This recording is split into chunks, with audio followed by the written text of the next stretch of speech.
Bonjour toutes et tous. Dominique m'a demandé de faire une présentation de mes romans. Je m'appelle Yves Martinago et je suis auteur auto-édité. Et voilà 3 ans que je me suis mis à écrire des romans. Ils se passent tous dans ma région. Le premier que je vais vous présenter est le village sans issue. Donc je vous lis le pitch.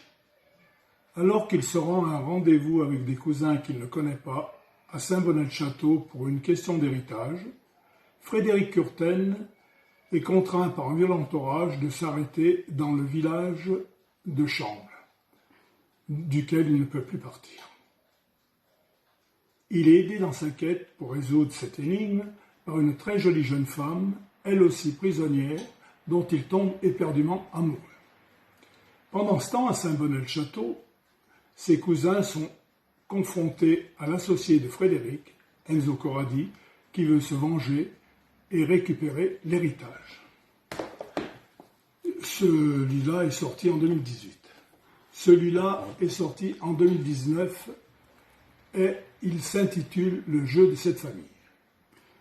Pourquoi à Planfoy, petit village paisible où vécut un célèbre écrivain, Charles X Braya, pour ne pas le nommer, l'arrivée de Julien Coursol, médecin, va bouleverser le quotidien des habitants. En effet, des meurtres vont être commis sans qu'on comprenne pourquoi et par qui. Le généraliste y est-il mêlé? Sans aucune preuve le désignant, nul ne pense et pourtant. L'enquête s'avère difficile. Et le troisième s'intitule « La Cabale », sorti en 2020. Pourquoi Florence Cabale, femme ambitieuse, compromet-elle la carrière de son mari, directeur de la prison de Bois-Rivaux, en introduisant chez elle un détenu, Olivier Dancourt, condamné à 30 ans pour l'assassinat d'un juge pour qu'il s'occupe de son jardin floral? Celui-ci profitera-t-il de la situation? Car un doute l'assaille, un trou de mémoire l'empêche de se souvenir. Est-il vraiment coupable?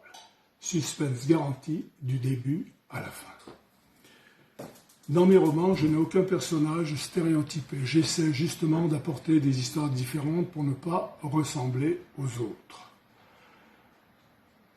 En plus, je ne veux pas fatiguer le lecteur par des descriptions lourdes et longues, voire ennuyeuses.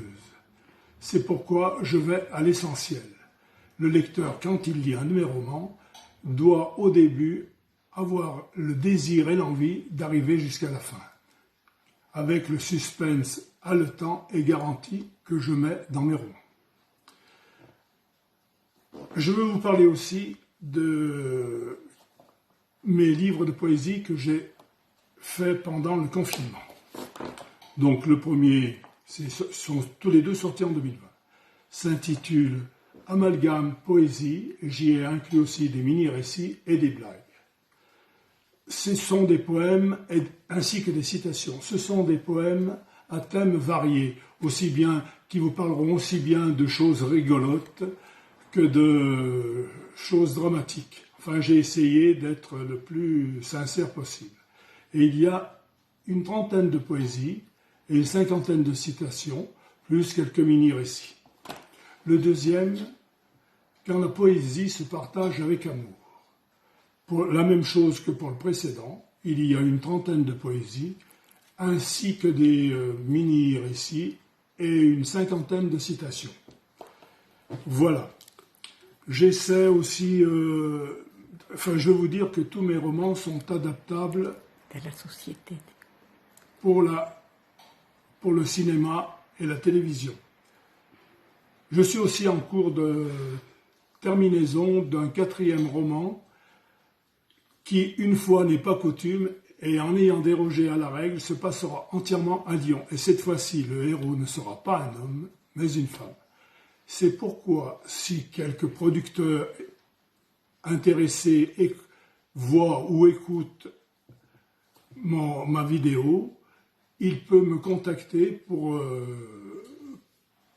avoir une des histoires que je vous ai racontées.